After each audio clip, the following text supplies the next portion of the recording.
নিয়ে আমরা কাজ করতে যাই, হয়তো বিভিন্ন রাজনৈতিক মতাদর্শের কারণে মানুষ বিভক্ত থাকে। যখনই একটা অরাজনৈতিক সংগঠন থাকে, সেই প্ল্যাটফর্মে সব ধরনের লোকজন আসে।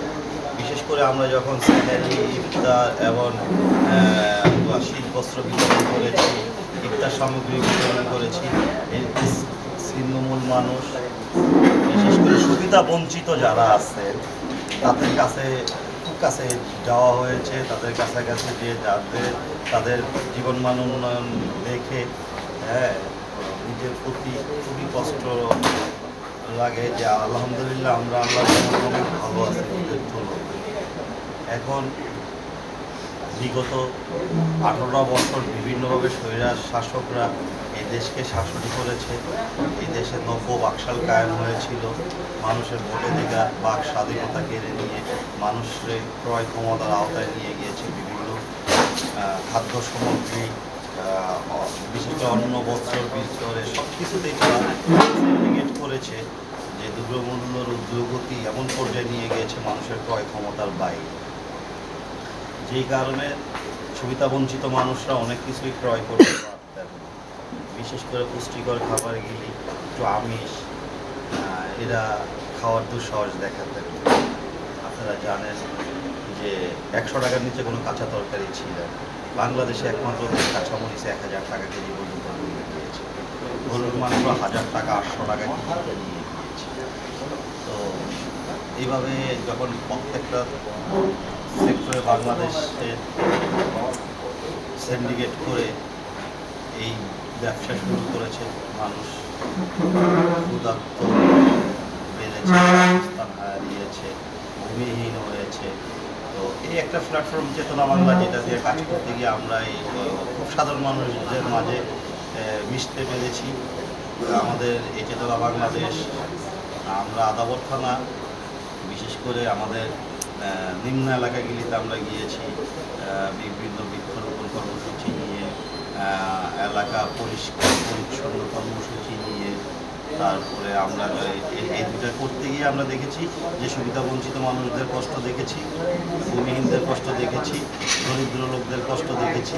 তখন আমরা একটার পর একটা কাজ হাতে নিয়েছি চেতনা বাংলাদেশ আদাবরের পক্ষ থেকে।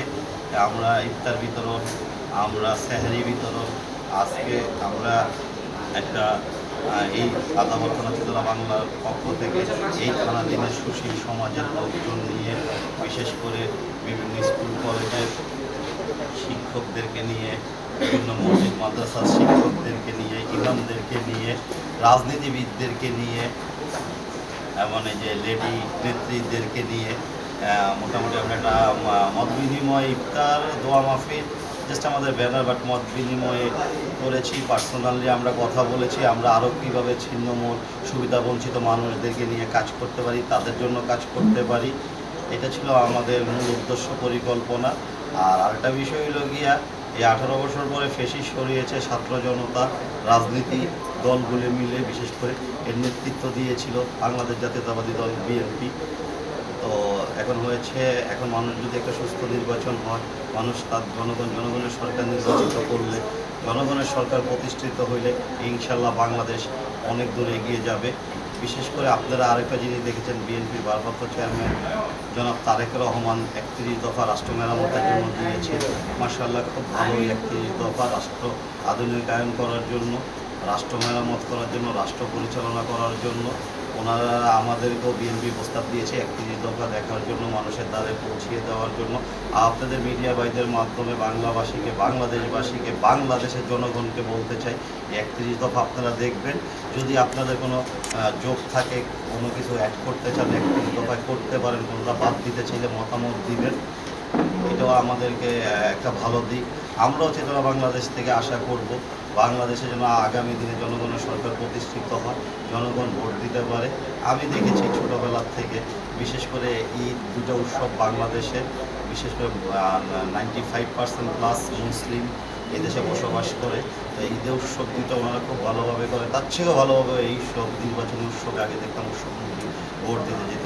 বিশেষ করে মহিলা আপুগুলো সাজুগুজু করে এই যে খুব ভালো ভালো কাপড় চোপড় পরে যেতেন। গত 5টা নির্বাচন এভারেজ আমরা দেখেছি, বিশেষ করে 3টা জাতীয় নির্বাচন দেখেছি। কোনো ভোট হয়নি, ভোট ডাকাতি হয়েছে, ভোট চুরি হয়েছে, আগের রাতে ভোট হয়েছে।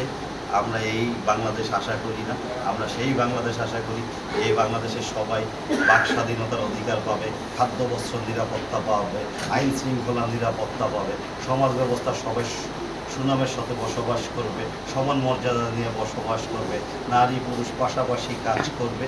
আর আরেকটা প্রশ্ন করেছিল এর আগে এক সাংবাদিক ভাই, এই দেশে দর্শনের বিষয়টা নিয়ে। আর এই দর্শন তো সেইখান থেকেই শুরু হয়েছিল, শেখ মুজিব যখন বাকশাল কায়েম করেছিল লক্ষ্মী বাহিনীর মাধ্যমে, দর্শন ওই আমলের থেকে হয়েছিল। পুনরায় হাসিনা যতবার ক্ষমতা এসেছিল তাদের দর্শকের রেকর্ড হয়েছে। তার ছাত্রলীগের এক নেতা, আপনারাও জানেন, সারা দেশবাসীও জানে, জাহাঙ্গীরনগর বিশ্ববিদ্যালয় 100 দর্শন করে সে কেক কেটে দর্শনের সেঞ্চুরি উদযাপন করেছিল। তাই দর্শক তাদের সৃষ্টি একটু সময় লাগবে ইনশাল্লাহ। আমরা এই যে আপুরা আছে, ভাবিরা আছে, আমাদের সংগঠনের নেত্রীরা আছে, আমাদের সাবেক এমপি আছে, আমরা সবাই মিলে সম্মিলিত কাঁধে কাঁধ মিলিয়ে এই দেশ জিরো টলারেন্স আনবো দর্শনের বিষয়। দর্শকের শাস্তি নিশ্চিত জনসম্মুখে হইতে হবে, জনগণের দ্বারা পাথর ছুঁড়ে মারতে হবে। এদের আইনের হাতে দিলে, এদের থানা পুলিশে দিলে এরা মামলা ফাঁক ফোকর দিয়ে চলে আসে। এদেরকে জুম্মাবারে মসজিদের বাংলাদেশের প্রধান 5 মসজিদ